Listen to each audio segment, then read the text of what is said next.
Hey everybody, welcome back to the channel, and today we're doing a VCT EMEA season preview for the Team Vitality. Vitality was a team in the EMEA last year that really didn't make big splashes. Starting off with their 2023 placements in lock-in, they placed 9 to 16, so they did win a match or two, but they couldn't end up going far. Then in the EMEA regular season, they had a mediocre path to a 5th to 6th placement in the playoffs. Then unfortunately, due to the loss of life for their player Twistin, they opted to not play in the LCQ out of respect for him and his family. Anyways, moving on to the roster changes for this year. Starting off, Bone Cold and Mulsey are out. Bone Cold does opt to retire. Players in include Safe, Runner, Kix, and Trex. Now, Trex will not be a part of the starting roster going into kickoff, but later on he will be. It is believed that Destrian will be the player that will opt out. He'll be on the bench. He was there for a while, but because Trex can't attend the kickoff tournament, he has been moved to the active roster for now, so maybe we see him perform well, trying to, prove that he can be a permanent player,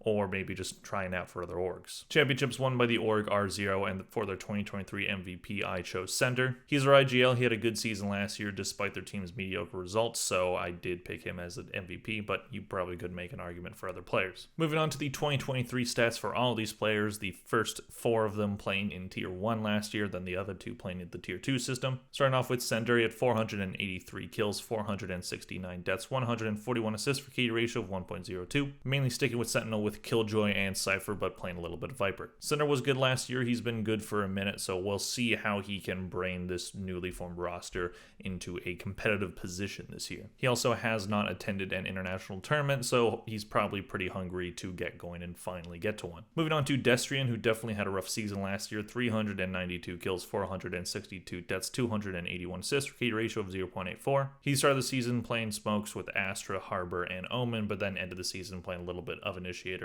with Sova and Breach. So as I said, Destrian is not going to be a part of this team's permanent roster, so they're probably going to be, practicing with Trex mostly. So I think for Destrian, it's just about, performing as well as you possibly can in this kickoff tournament, and then hopefully you can either, find your way into the starting roster, or you just, prove that you can be a valuable piece to a different team. So we'll see how he does, but he should be motivated. Moving on to Safe, who was on Team Liquid last year. He had 898 kills, 721 deaths, 240 assists for KD ratio of 1.24. Started the season playing Killjoy and KO, but eventually moved on to mainly just being duelist with Jet, Raze, Neon, and then playing a little bit of Initiator with Breach. Safe was really good on Team Liquid last year. I'm a bit surprised that org didn't try harder to keep him, but maybe this was his decision, or they felt like they could go in a different direction. Either way, 1.24 for a team that didn't really go super deep in any international tournament is very impressive, so I do expect him to probably be their main duelist and to be very effective on the role. However, Runner has been playing duelist in the off-season event that they played in at Convergence 2023,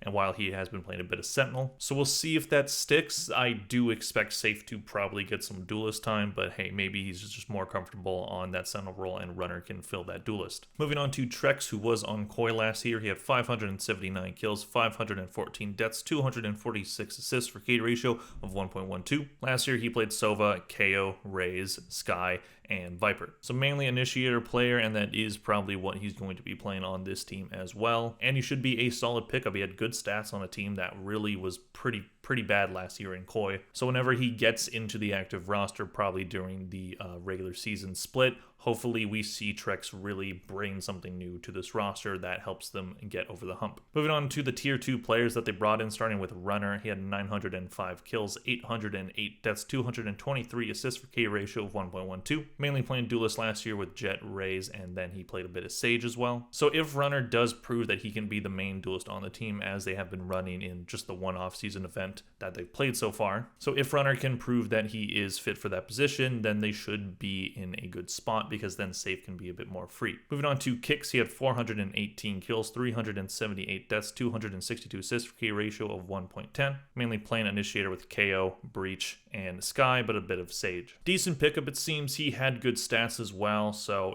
we'll see how the Initiator roles fit with him and Trex, but I would expect Trex to be playing that role as well, and Kicks also being their double one. Overall, this roster looks like it definitely has some firepower behind it. I think Safe is a great pickup. I think Trex is a great pickup. I think, you have to see what happens with Destrian and then the tier 2 players in Runner and Kick. So that is the main question mark for this roster. But I don't think you can really question the talent level of this team because they definitely look solid. I don't know if they look particularly elite, but should they be top 5 in the EMEA? Probably. And if not top 5, even higher. So we'll see how it shakes out. The chemistry has to work out and the coaching staff has to, find ways for this roster to work. So we'll see how that goes for them. Moving on to their maps from last year, their best map was Split with 4-2 record. Attack was 66, defense was 45. Lotus 4-3 record, attack 47, defense was 50%. Worst maps, Ascent 1-3 record, attack win percentage was 39%, defense was 60. Haven 3-4 record, attack was 48, defense was 55. So they didn't have the worst map pool, but they definitely didn't have the best map pool either. They don't have to worry about Haven anymore, and of course this is a nearly completely new roster, so this map pool from last year might not be important at all, but at the same time we still have the same IGL, so we'll see how that goes. But Sender should be able to adjust with a roster that on paper should have more talent than the one from last year. So overall, I do think this team is good. I do think that this team can compete for, that third place spot in the EMEA League. I don't see them being top 2. I don't see them being at the same level as Fnatic. And, they could maybe pass Navi, because Navi I definitely have questions about. I could see this team being one of the better teams in the EMEA. And, will they qualify for international events? It is possible, but they're going to have to get over some very, very good teams to do that. Let me know what you guys think in the comment section down below. Do you think Team Vitality is going to have a good season, or do you think they're going to crash and burn? Please click like if you enjoyed the video. Thank you all for watching. I'll see you guys in the next one. Bye.